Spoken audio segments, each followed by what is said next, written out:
Imagine being stranded in the middle of a desert. No water, no shelter, and your children's weak voices crying out for help. The sun is burning above you. The sand stretches endlessly, and every second feels like a step closer to death. That was me, and my family. And if it weren't for one stranger, a biker, we would never have lived to tell this story. I still remember that day as if it happened yesterday. My name is Sarah, and what I am about to tell you is not just a story. It is the memory of the most terrifying and miraculous day of my life. We were just an ordinary family, trying to escape the chaos of the city. My husband, Daniel, had been working non-stop for months. I could see the exhaustion in his eyes, the weight of bills, deadlines, and responsibilities pressing down on him. Our two children, Emma, who was just 9, and little Noah, only 6, had been begging us for an adventure. "Mom, can we go somewhere exciting? Somewhere we can see the stars?" Emma had asked one night as she pressed her small face against the window. So, when Daniel suggested a short road trip through the desert, just for a change of scenery, I agreed. The plan was simple. Drive across the stretch, stop for a night under the clear desert sky, and return with our hearts full of memories.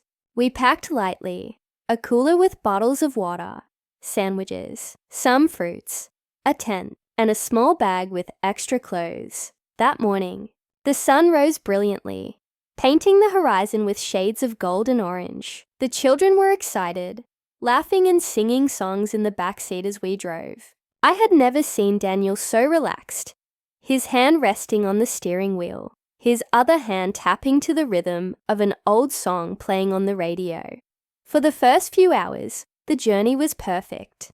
The wide-open desert stretched endlessly before us, an ocean of sand dunes glowing under the morning sun. Emma was fascinated by the shapes of the dunes, and Noah kept pointing at mirages in the distance, convinced they were lakes. But as the afternoon approached, things began to change. The air grew hotter, suffocatingly dry. The sun seemed to hang mercilessly over us, draining every drop of energy from our bodies. I noticed the car's AC wasn't working as strongly as it had before. Daniel muttered something about the engine heating up, but he kept driving. Then it happened. The car jerked once, twice, and then it stopped. Completely. We were in the middle of nowhere. No road signs, no towns, no other vehicles in sight. Just the vast, empty desert. Daniel tried restarting the car, but it was useless. He got out, opened the hood, and within seconds, I saw the frustration on his face. The engine had overheated. I stepped out too, shielding my eyes from the blinding sun. The heat slapped me like a wall, and I could feel sweat rolling down my back almost instantly. The sand stretched endlessly, glowing so brightly it hurt my eyes. "Don't worry," Daniel said, trying to sound calm for the children. "It's probably a small issue. We'll rest a while, let the engine cool, and then try again." But deep down, I could sense his fear. We gathered under the little shade the car provided, drinking from our bottles. At first, it felt manageable. We had food, we had water, and we had each other. Emma and Noah were still cheerful, playing small games in the sand. But as the hours passed, our reality began to sink in. The engine never started again. The sun moved higher, burning hotter, and our bottles of water, our lifeline, were running dangerously low. By late afternoon, the children's faces were red, their lips dry. Noah complained of thirst again and again. Emma, though braver, was beginning to lose her energy too. I tried to hide my fear, but my heart was pounding. I looked at Daniel, and for the first time, I saw something in his eyes I had never seen before: helplessness. The desert was silent, except for the faint whistle of the hot wind. There was no sign of another vehicle, not a single person. It was as if we had been swallowed by this endless sea of sand.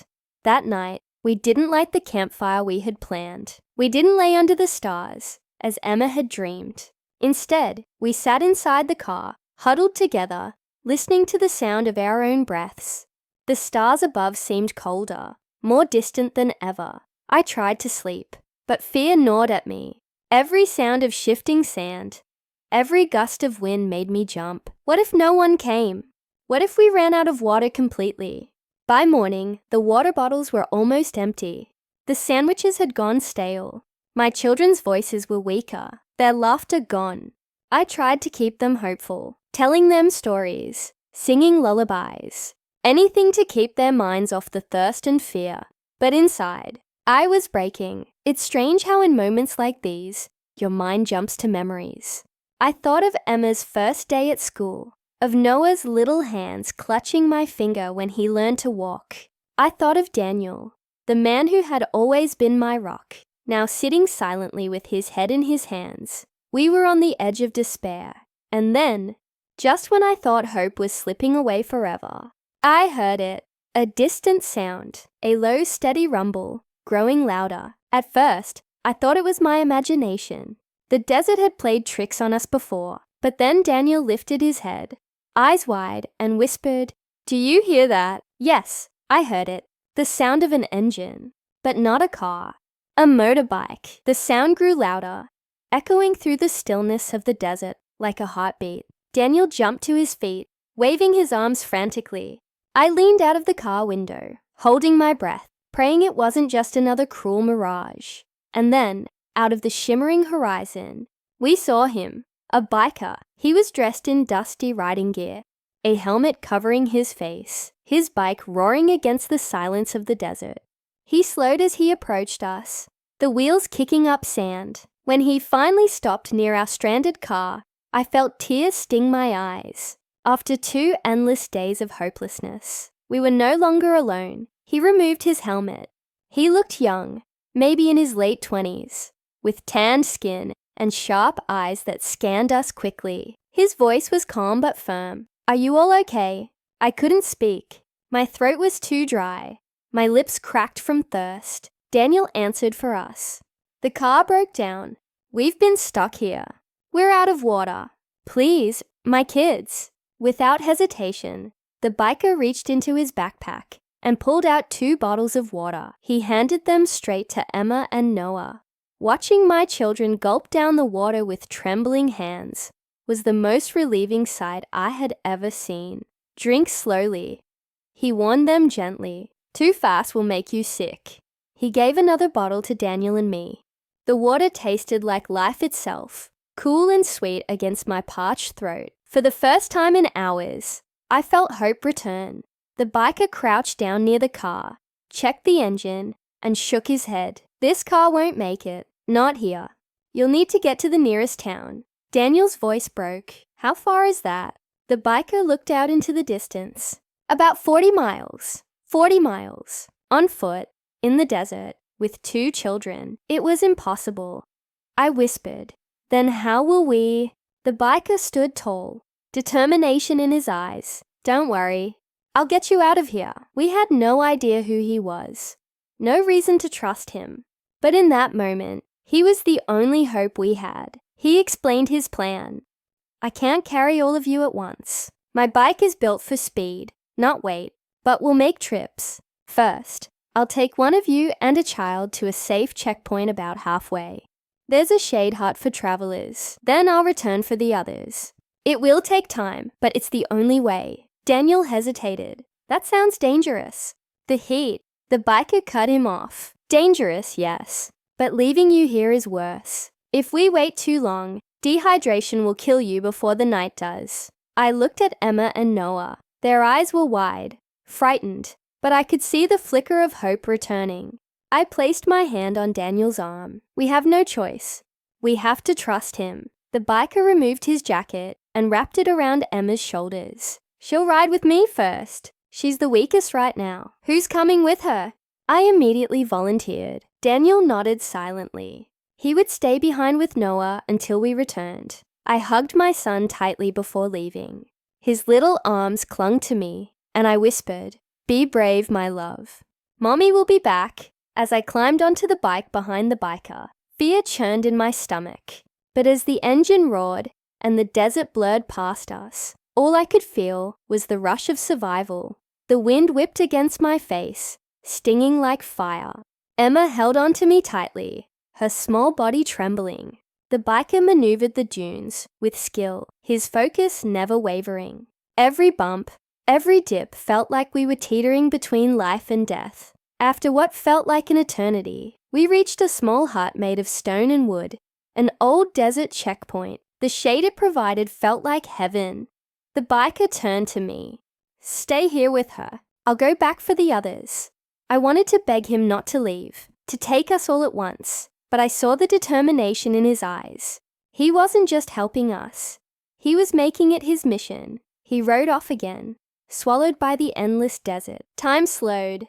Emma lay beside me in the shade, her head on my lap, finally sleeping after days of fear. I stroked her hair, my heart pounding with every passing minute.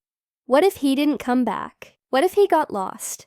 What if Daniel and Noah couldn't hold on until he returned? I prayed silently, every second a battle against despair. Finally, after what felt like hours, I heard the familiar rumble again.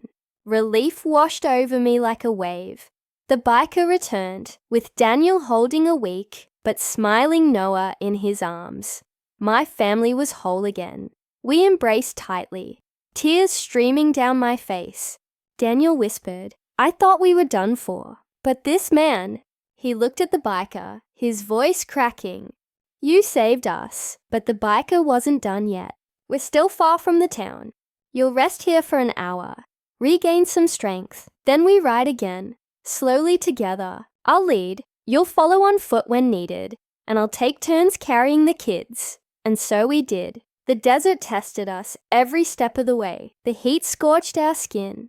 The sand burned our feet, and exhaustion clung to our bodies like chains. But the biker never let us lose hope. When Emma stumbled, he lifted her onto his bike. When Noah cried from thirst, he shared the last of his water. When Daniel collapsed from the heat, he pulled him up, refusing to let him give in. At one point, a sandstorm swept across the dunes, blinding us, choking us. I clutched my children close, certain this was the end. But the biker wrapped us in his jacket, shielding us until the storm passed. His courage was endless, his willpower unshakable. Finally, as the sun began to set, painting the sky with shades of crimson and purple, we saw it. The outline of a small desert town, houses, people, life. We had made it. When we stumbled into that town, villagers rushed to help us. They gave us water, food, and shelter. The children were taken care of. Daniel was treated for dehydration, and I finally felt the weight of fear lift off my chest. I looked around for the biker, to thank him, to ask his name, to hold his hand and tell him he was the reason we were alive. But he was gone. No goodbye, no explanation, just gone. To this day, I don't know who he was. A traveler? A guardian angel? All I know is that he appeared in our darkest hour and gave us the most precious gift, life. When I look back at that day, I realize something. Sometimes, heroes don't wear uniforms. Sometimes, they're just strangers on the road, people who choose courage over comfort. That biker didn't know us, yet he risked everything to save us. And because of him, my children are alive, my family is whole. So, if you ever doubt the power of kindness, remember this story. Because one act of bravery can change the fate of an entire family.